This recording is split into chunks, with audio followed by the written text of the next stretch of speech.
So you've been married for ages, your husband's an absolute knob, and your kid's seriously weird. Then a ridiculously hot guy comes into your life and offers you a way out. What would you do? This is 2017's Infidelity in Suburbia.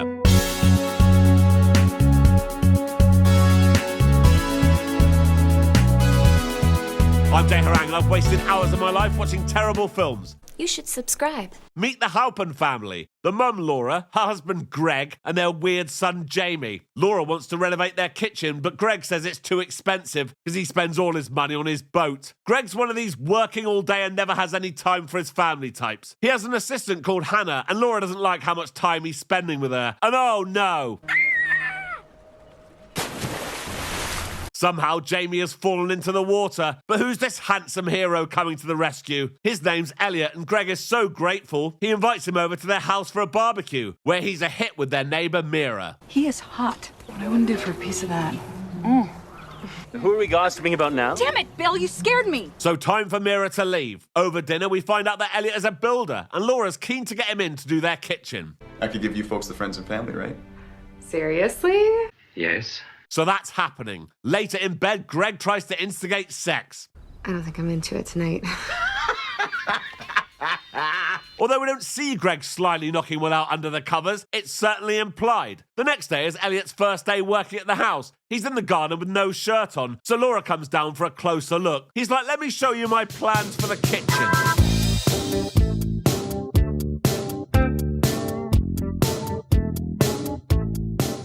All looks amazing. It does, doesn't it? Later, Laura and Elliot bump into each other at the DIY store, and he makes her close her eyes while he feeds her. Okay. When they get back to the house, Elliot gets back to work, and in walks Mira. So do you have a girlfriend? No girlfriend. You no girlfriend? Come on. Well, I do have my eye on someone. I wonder who he's talking about. Side note, I can't begin to imagine how much fun it would be to look like this and have every woman in town gagging to shag you. I'd kill to look like that.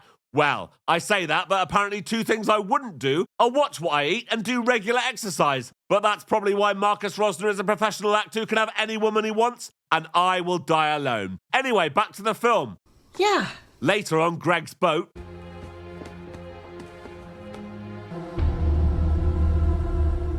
Oh dear, looks like Greg's been up to no good. Yep. Laura tells Elliot what she's found, and he's like, oh, they're probably Hannah's. And she's like, I knew it. See, everyone thinks it. So here's Elliot's chance. Do you believe that all things happen for a reason? Greg is a cheater. You have to hover above his hurtful actions. What do you mean?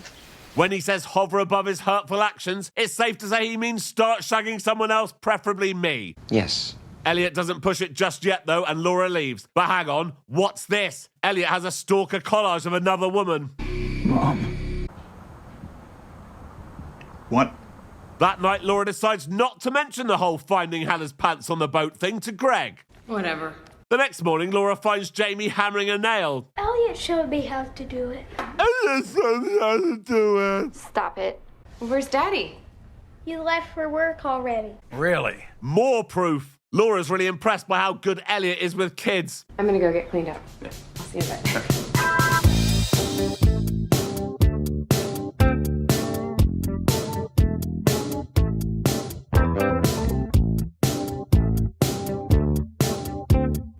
And then they bang. Later, on her way to see Greg on the boat, she walks past a young couple kissing on the docks. According to Greg, these kids have been going into all the boats on the dock and having sex in them. Of course. Well, isn't that what most people do? Not really. Halen just found a pink bra on their boat. Oh, dear.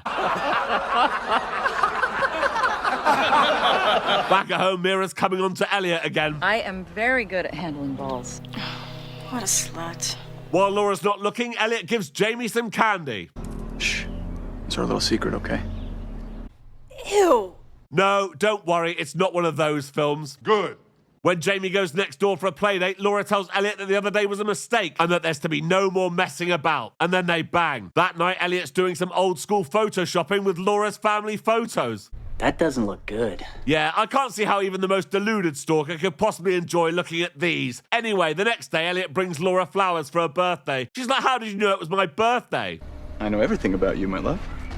Oh dear. Greg sees nothing wrong with all this, so he just goes off to work. When he's gone, Laura tells Elliot that she can't live like this and doesn't want him working at the house anymore. And this hasn't gone down well at all. That night, Laura's off to a birthday dinner with Greg, Mira, and her husband, Bill. Oh, look, it's actually a surprise birthday party for Laura in Mira's garden. And look who's been invited. Uh-oh. Greg's secretary, Hannah, is also there, as she's been helping plan it. We had secret planning meetings. Secret planning meetings? So that's what Greg's been up to. Yes, of course. Now things are beginning to make sense. Greg thinks it would be nice if Hannah and Elliot started shagging, so he introduces them. Hannah's obviously keen, but Elliot's only interested in Laura. When Elliot leaves the party, Hannah follows him. She's like, let's go back to your boat, and he's like, ugh, fine. When they get there, Elliot just wants to send messages to Laura, but Hannah's really forcing the issue. So they go downstairs and get started. But oh no, if this is going to work, Elliot's going to need to thumb in a softie. You've got to be kidding me. What the hell is this? Are you into Laura? So she's dead. The next morning, Laura finds this.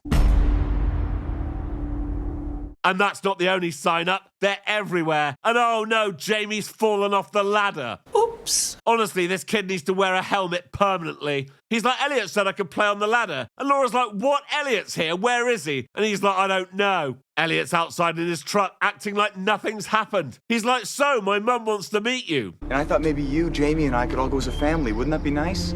I'm sorry.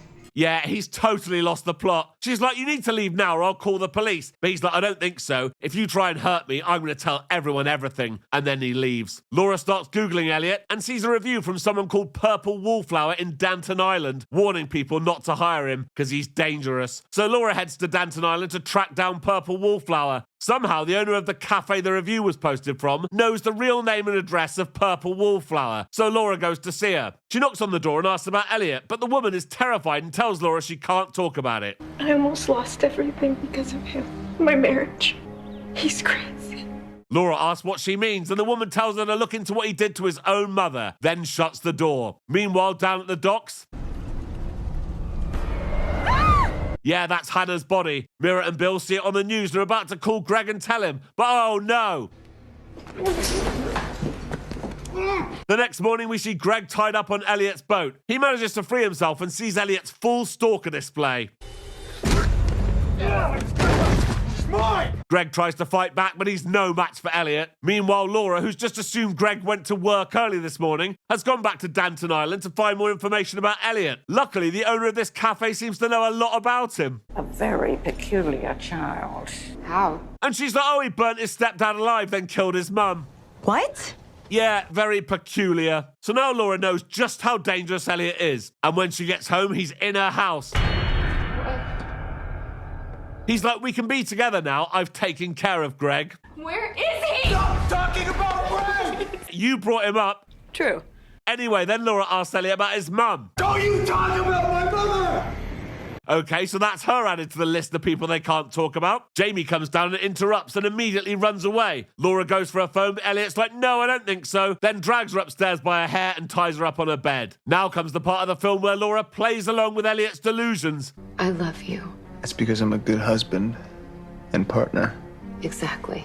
How is this fooling him? No idea, but it is. So it's fine to untie her now. They go downstairs and Laura sees that Elliot's tied Jamie to a chair to force him to finish his dinner. When Elliot goes to the kitchen to get some wine, Laura sees Mira and Bill outside the window. Get away from the window! Move! I said get away from the window now! So it's back upstairs. Then Elliot takes Jamie to his room. Mommy and Daddy need some privacy. Oh dear, it's going to be pretty tough to keep up the act now. But just as Elliot's about to start, Jamie walks in. And this reminds Elliot of how he walked in on his mum and stepdad. Right. While he's thinking about that, Laura grabs a wine bottle, smacks Elliot over the head and runs downstairs with Jamie. She tells Jamie to run over to Mira and Bill's house. And oh no, Elliot grabs her and smashes her in the face with a hammer. He takes her dead body to his boat. But hang on, she's not dead. She's cutting herself out of this body bag with a knife that she somehow had. She runs up to the deck, stabs Elliot, then runs to Greg's boat and finds him tied up. Hang on, what was that? Laura tries to run for help, but Elliot chases her up these stairs into a room that has a conveniently open window. So he's dead. At an unspecified time later, we see Laura at home watching Greg and Jamie play in the backyard. Yeah. And that's the end of the film. So until next time. Thank you for watching this video. Please like and subscribe, and please consider joining my Patreon. There's a link in the description. Thank you.